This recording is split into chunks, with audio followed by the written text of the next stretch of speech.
guests, welcome to today's Big Brother Canada 8 updates and spoilers. Our house guest of the day is Antonio. Antonio, thank you so much for the support. We could not do this without you, and we really, really appreciate it. So thank you again. And if you guys want to be house guest of the day, check out our Patreon link in the info box below. So, happy Friday the 13th, everyone. You know you're living in rough times when Friday the 13th is like one of the tamer days compared to the rest of the week. But anyway, let's talk about what's going on in the house. Last night, Michael was evicted by a vote of 9-3, and his three fellow evictors were the ones that voted to keep him, of course. So he also called out Kyle, Vanessa, and Chris in his speech. Ow! And the episode ended with the HOH competition in progress. So just to remind you guys, you had to like slip and slide to the balls in the middle of the, I don't know, backyard? Sure. And you had to place the yellow ones in the tubes of the players that you did not want to win the HOH. So again, you're not filling up your own tube, you're filling up other people's tubes that you don't want to win. So once a player gets 10 balls in their tube, they're out. And the last person standing wins HOH, and the first 4 out are have-nots for the week. So the evictors, let's be real, they've got no shot going into this because everybody else can just gang up on them. No chance. But at least it's going to hopefully create drama with everyone else, because they're going to be like, why did you put your freaking balls all up in my tube? What was that all about? It should be fun. So Maddie was already out before the episode even ended, and then it took a while for the feeds to come back after the show was over. I think they came back at like 9:42 p.m. It's very specific. So Sheldon was the big winner. He won the HOH. Personally, I don't think he should have won this one for his game, but like, I guess he couldn't really avoid it. This is a tough one to throw because it's not really up to you if other people are putting balls in your tube or not. It just sounds so weird. So yeah, he ended up winning, and it appears that Big Brother did not explain to the house guests why there was no audience for the live show. I don't think they told them about the coronavirus. Honestly, they're probably safe AF in the house, but I'm sure they would be worried and wondering about their family and friends if they found out what's going on the outside. So, I don't know. Do you think that they should tell the house guests or not? Leave it in the comments. So, guess who's crying in the have-not swamp? It's Kyle and Vanessa. They're both have-nots again this week. Oof. Along with Maddie. So, all three of them are have-nots for 2 weeks in a row. At least last week, though, Vanessa had the skip the slop thing, so she didn't do the full week of slop, but everybody else, ugh. And then the fourth have-not, who will be joining them, is Angie. So we're going to talk about this later, but apparently Min Lee put, I don't know, like 6 or 7 out of the 10 balls in Angie's tube. What the hell? Yeah, so we'll talk about that in a bit. But Kyle said he's also crying and upset because he misses his wife and kids. He was so amped up to win this competition, but the second that he saw what it was and heard the rules, he knew he had no chance to win. That's what happens, right? All of our actions have consequences. So he also doesn't want to look like a bad guy on TV. Then maybe, like, don't swear on your kids and go back on it. I mean, yeah, that's like a legit gameplay right there, but if you're worried about how you're going to be perceived on the show, you probably shouldn't do things like that. So they do say, you know, even through the tears, they are happy for Sheldon and his big HOH win. Because remember, Kyle and Vanessa are in their KVBS alliance with Brooke and Sheldon. Okay, so it seems like Sheldon may have told everyone that he didn't want to talk game last night. He just wanted to, like, chill out and they'll talk game in the morning. Except with Brooke, because obviously he's going to talk to Brooke. So they were celebrating up in the HOH room. They have a little game chat. And Brooke lets him know, I had a conversation earlier with Jamar while you were in the, diary room. And I've been trying to dissuade him from wanting Kyle out. Because remember, Kyle and Hira are both totally on board to get rid of Kyle. And they have this, like, 5-person alliance with Brooke and Sheldon and Suzanne. So they think that they're in pretty good with Brooke and Sheldon, and why wouldn't they? So Brooke has been trying to tell them Kyle's taking a lot of heat. He's the biggest target in the house right now. He's a great shield for us. And if he goes, we might become the new target. So we should probably just keep him around for now. All right. So Sheldon says that Maddie and Rhiannon are probably going to be going up on the block. He doesn't want to do anything too crazy. And that's what he's thinking at this point. So then they were talking about how they're worried about Kyle keeping his cool this week. You know, he's got a short fuse as it is, and then he's on slop again on top of that. Yikes. They also want to keep an eye on Carol moving forward because she was acting super sketchy last week, spewing information all over the place. They need to work on her because they cannot continue like that. And they also discussed John Luke. They both really like him, and Sheldon's not planning on putting John Luke up. You know, there is the possibility that Maddie or Rhiannon could come down with the veto, but Sheldon is still not even sure that he would be putting John Luke up as the replacement nominee. He says, if we didn't already have all of our alliances, I could totally see us making a final 3 deal with John Luke. You already have 5 million alliances anyway. What's one more? So, back to the nominations discussion. Okay, Maddie and Rhiannon.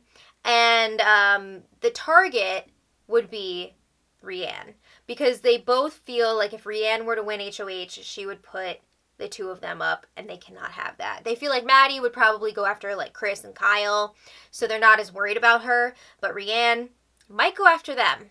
So then they're like, okay, who's going to go up if the veto is used? Min Lee? They're not sure that that's a good idea because they do want Rhiannon to go this week, and they don't want to risk, like, Min Lee going by accident because, you know, she's got some people that don't really like her and want her out, so the vote could flip if she goes up. Carol, probably not going to end well just because she's going to get so upset being used as a pawn. It's probably not worth it. Angie, maybe. I don't know. So then they were talking about the HOH competition. We got a little more insight into what happened. And it sounds like Brooke and Sheldon were the last 2 standing in the competition. So they're hoping that people are not going to notice that. Come on. And Sheldon says, you know, this week really solidifies that we're a duo. It's kind of out there now. Everybody saw us at the end together. So Sheldon also says that he will be picking Maddie to go to Wendy's with him. And I think that's a good idea because you don't want to pick anybody that you're actually working with and make it super obvious.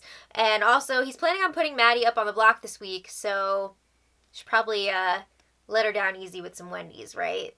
Yeah, especially since she's a have-not again. So Kyle, Vanessa, Suzanne, and Chris are in the have-not swamp, and they're trying to figure out what the hell was Jamar doing during the HOH competition. Suzanne was not happy. He put a bunch of balls in her tube, probably like 4 balls or something, and she's pissed. She's like, what the hell? I thought we were cool.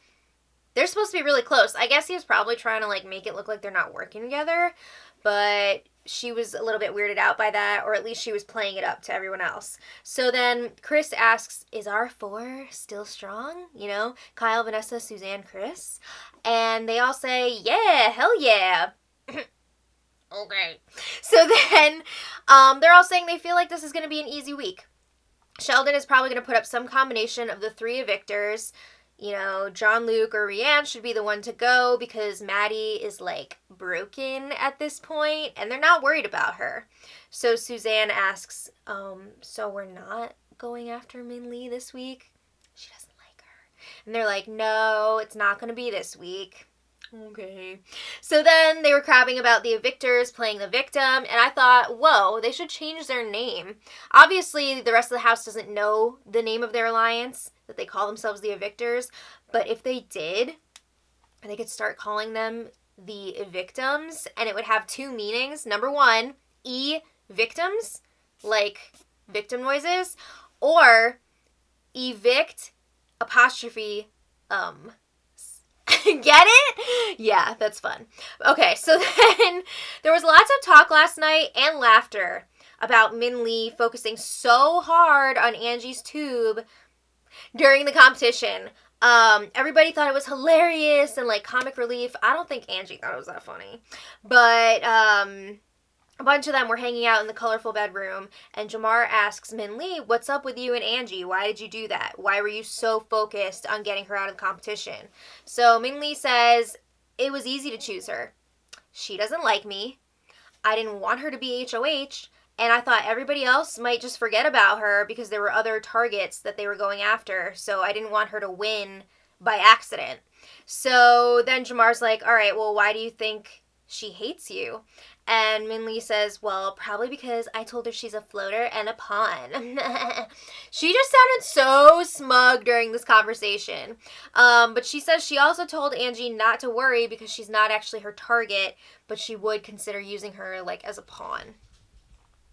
All right, later, KVBS meet up in the HOH room, late night meeting. It's Kyle, Vanessa, Brooke, and Sheldon. So it seems like, I guess this is like the realist alliance for all of them, because they're all in so many different alliances. It's confusing to figure out which one's the real deal, but it seems like this is the real deal for these four. So they're all hugging and celebrating, and Sheldon lets them know he wants to put up Maddie and Rianne, with Rianne as the target. They all seem on board for that. So then that's, easy enough. Moving on. And more importantly, Sheldon wants to make sure that they're all going to be set up for next week. So they're really going to be working on their social game this week. So then they go through all of the other house guests and figure out the best plan of action and figure out what they need to do this week to set themselves up. So Sheldon says we really all need to work on our relationships with John Luke. He is looking for a home right now. He just lost Michael, and I think this would be a good chance for us to scoop him up. I think he's going to be a loyal guy. So they all seem into that. Sheldon also says he's going to be pushing the fake alliance of 5, meaning Sheldon, Brooke, Hira, Jamar, and Suzanne. So I wasn't sure if this was real or fake before, but now that he's saying this in front of KVBS, I guess it is fake. So, I mean, of course he would use it to his advantage if Hira or Jamar were to win HOH, but I guess it's not for real.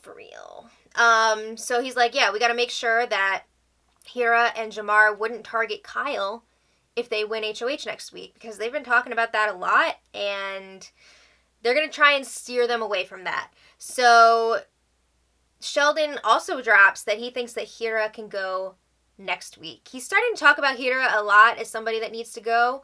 Yeah, I think he's feeling a little bit threatened by him. So, I think he was also even throwing him out as a potential replacement nominee for this week. He's saying, I'm not really married to anything yet, so we'll see what happens with the veto. So Sheldon says, all right, we need to win the next 2 HOHs. I mean, of course, everybody always says that.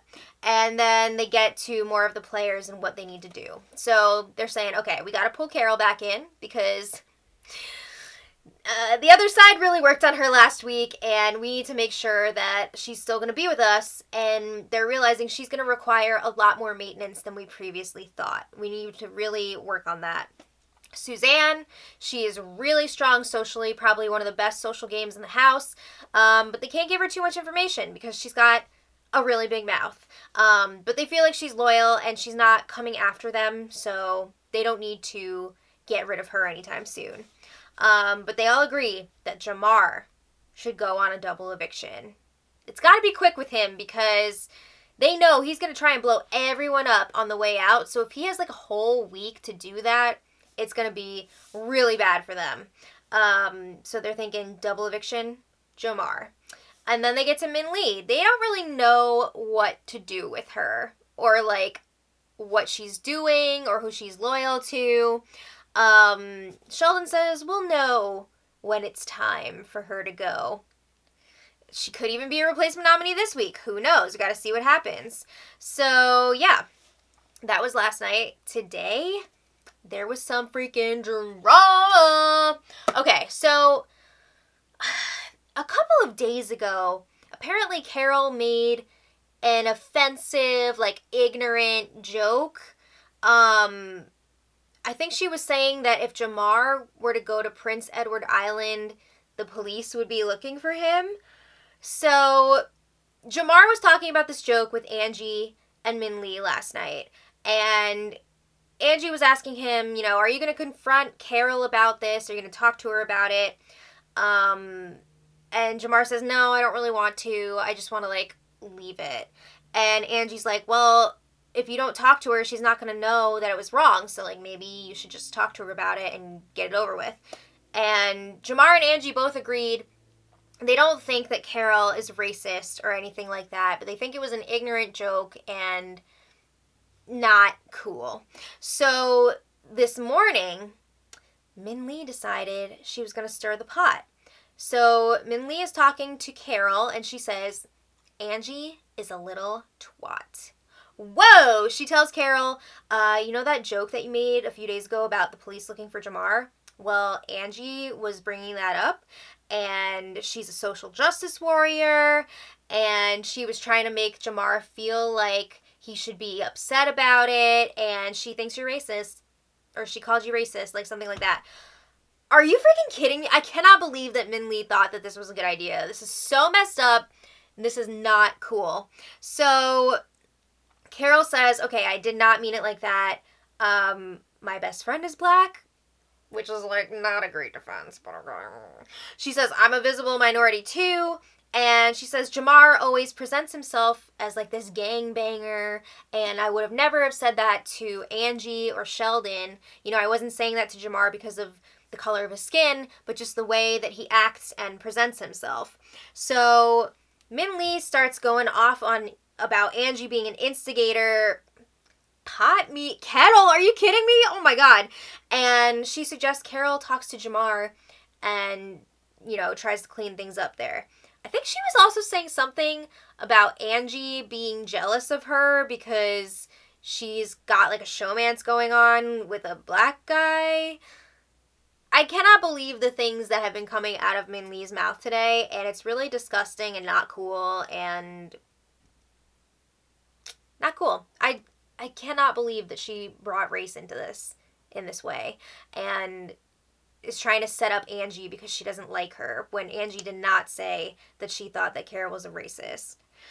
Ugh, so anyway, Carol starts making the rounds, the I'm not racist tour, and I just remember pre-season when Carol said she made some weird ass comment about how she could joke about anyone because she's got all these diverse friends and family members and stuff. That was weird. But anyway, Carol talks to Sheldon, and he says, I took zero offense to it. She talks to Jamar. She tells Jamar, it wasn't a black thing. It's about the way you present yourself. It's about the way that you talk about yourself. And Jamar says, I don't present myself as a thug, but okay. He says it did catch him off guard, and again, he doesn't think that she's racist, but it was not funny to him. So Carol apologizes, Jamar accepts. So then later, Carol talks to Angie about it, and Angie's like, what the hell is going on here? Min Lee is trying to stir things up, because I never said that you were racist, or that I thought that your joke was racist. Yeah, Min Lee. She's messing around where she shouldn't be. So she's reassuring Carol, I don't think you're racist. I don't think you're being portrayed as a racist. So then Carol is crying later. Everybody's reassuring her, we don't think you're horrible, blah, blah, blah. But people are also wondering, why the hell is Min Lee meddling in this situation? She's got nothing to do with this. So then we're going to come back to that, but Sheldon is doing his one-on-one chats, and it's not really changing anything. He still wants to put up Rhiannon and Maddie, and then, people are asking, are you putting up Kyle? Why not? And he's telling them he doesn't want to go after Kyle yet because Kyle is a shield, but in reality, he's working with Kyle. Okay, so then Angie and Min Lee chat in the Expedia Lounge. Ooh, this has been building up. So Min Lee says, there are certain things going on in this house that I don't appreciate from you. She brings up the argument with Kyle on day 4 about like being respectful coming into the room when people are sleeping. Remember that? And she tells Angie, you inserted yourself in that argument. You made it worse. Again, Poppy Kettle. And Angie says, I was just trying to stop things from getting worse. I really wasn't trying to meddle or anything like that. So then Minlee brings up the situation that she had with Maddie with the whole like rap battle thing where Maddie was upset about Minlee calling her catty, and she felt like in that situation Angie was egging Maddie on and telling her like, oh, be the bigger person, don't be upset, be the bigger person or whatever. So she didn't appreciate that. It's just like, really? That's what you're arguing about? So it gets a bit heated as they're hashing things out because they do start talking about the Carol joke thing, and they accuse each other of instigating things, and Angie says, you know what, I refuse to let you bait me. There you go. She says, you are committed to seeing me a certain way, and I can tell just by the examples that you're like keeping stored in your head and presenting right now. She says, I didn't do anything to you, and my name, for some reason, is always in your mouth. Yeah. It's very obvious that Minlee has not liked Angie from jump. This conversation goes on for a while. By the end of it, Angie asks Minlee to pray with her.